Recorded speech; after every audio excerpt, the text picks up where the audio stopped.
গরুর পুরাণ অনুযায়ী সিঁথিতে সিঁদুর লাগানো বিবাহিত মহিলারা গৃহে এই 5 কাজ ভুলেও কখনো করবেন না। গৃহ থেকে বিদায় নেবেই মা লক্ষ্মী, আর্থিক উন্নতিতে বাধা হবে রাহু। কিন্তু শুনলে অবাক হবেন যে না জেনে বুঝে বেশিরভাগ বাঙালি বিবাহিতা মহিলাই এই 5টা ভুল করে থাকেন বাড়িতে। শাস্ত্র বিশেষজ্ঞরা বলছেন মহিলাদের এই অভ্যেসগুলির কারণে দ্রুত কমে যাচ্ছে স্বামীর আয়ু, গৃহে হচ্ছে না আয় উন্নতি, মা লক্ষ্মী বিতাড়িত হচ্ছেন গৃহ থেকে। কোন কোন কাজগুলি বাড়ির বিবাহিত মহিলারা ভুলেও করবেন না জানুন। হিন্দু ধর্মে সুখী, সমৃদ্ধ এবং শান্তিপূর্ণ জীবন কিভাবে কাটানো যায় তার জন্য বেশ কিছু উপায় উল্লেখ করা হয়েছে গরুর পুরাণে। কোন কাজ কখন করতে নেই সেই সম্পর্কেও বেশ কিছু নির্দেশিকা দেওয়া হয়েছে। এই নিয়মগুলো মেনে চললে একদিকে যেমন শরীর থাকবে ভালো, তেমনি মন আর সম্পদের উপরেও পড়বে প্রভাব। আর এই কারণে বাড়ির প্রবীণ সদস্যরা বেশ কিছু কাজ করতে নিষেধ করে থাকেন বাড়ির গৃহিণীদের। প্রচলিত বিশ্বাস, বিবাহিত মহিলারা যদি এই কাজগুলি করেন তাহলে রুষ্ট হয়ে থাকেন মা লক্ষ্মী। প্রাচীন ধ্যান ধারণা অনুযায়ী মহিলারাই একটি সংসারকে ধরে রাখেন। স্বামী সুস্বাস্থ্যের কথা চিন্তা করে কত কিছুই না করেন বিবাহিত মহিলারা। তবে অজান্তে মাঝে মধ্যেই তারা এমন কিছু ভুলও করে বসেন যার জন্য আজীবন আফসোস করতে হয়। জীবনে নেমে আসে চরম দুঃখ দুর্দশা, এমনকি কমে যায় স্বামীর আয়ু। এক নজরে দেখে নিন এই অভ্যেসগুলি কি কি।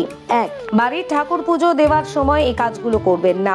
বিবাহিত মহিলারা যখন ঘরে পুজো করবেন তখন অবশ্যই মাথার উপরে কাপড় দিয়ে তারপর পুজো অর্চনা করবেন, অথবা মাথায় কোনো কিছু ঢাকা দেবেন। বলা হয় মাথায় কাপড় না দিয়ে গৃহে সিংহাসনে মা লক্ষ্মীর পুজো করলে তাতে মা অত্যন্ত অসন্তুষ্ট হন। এর সাথে সাথে অনেক মহিলাই বৃহস্পতিবার পায়ে আলতা পরেন না। অবশ্যই প্রতি বৃহস্পতিবার অন্তত পায়ে আলতা পরার চেষ্টা করুন।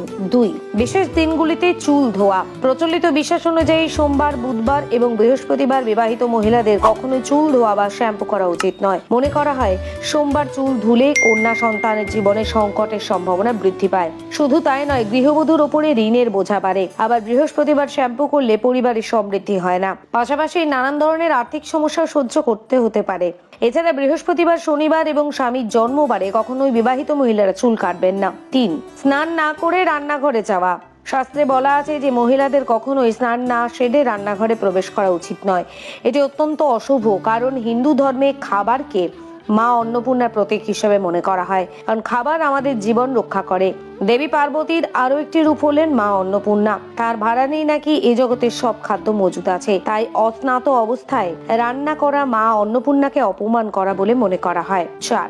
ছেঁড়া বস্ত্র পরিধান করা ও ছেঁড়া গামছা ব্যবহার করা। সনাতন হিন্দু ধর্মীয় শাস্ত্রে ছেঁড়া বা ময়লা বিভিন্ন জিনিসকে এড়িয়ে চলার কথা বলা হয়েছে। তাই বিবাহিত মহিলাদের কখনোই যে কোনো ধরনের ছেঁড়া বস্ত্র পরিধান করা উচিত নয়। সর্বদা পরিষ্কার পরিচ্ছন্ন এবং সম্পূর্ণ বস্ত্র পরিধান করার চেষ্টা করুন। বিশেষ করে বাড়ির নিত্য পুজোর বসার আগে এই বিষয়টি অতি অবশ্যই খেয়াল রাখবেন। এছাড়া অনেকেই বাড়িতে ছেঁড়া গামছা ব্যবহার করে থাকেন, এটি অত্যন্ত অশুভ। শাস্ত্রে বলা হয়েছে এর ফলে গৃহে প্রবেশ করে নেগেটিভ শক্তি, বিদায় হন মা লক্ষ্মী। 5. অন্যের দেওয়া সিঁদুর পরিধান করা। প্রচলিত বিশ্বাস অনুযায়ী মা লক্ষ্মী এই পৃথিবীতে 5টা জায়গায় অবস্থান করেন। তার মধ্যে একটি হলো নারীর মাথা বা শির। যে পরিবারে বিবাহিত মহিলারা সিঁথিতে সিঁদুর পরে থাকেন, মা লক্ষ্মী প্রীত হয়ে সেই সংসারে বিরাজ করেন বলে প্রচলিত বিশ্বাস। তাই প্রাচীন হিন্দু শাস্ত্র বলছে কখনোই নিজের ব্যবহৃত সিঁদুর অন্যকে দেওয়া উচিত নয়।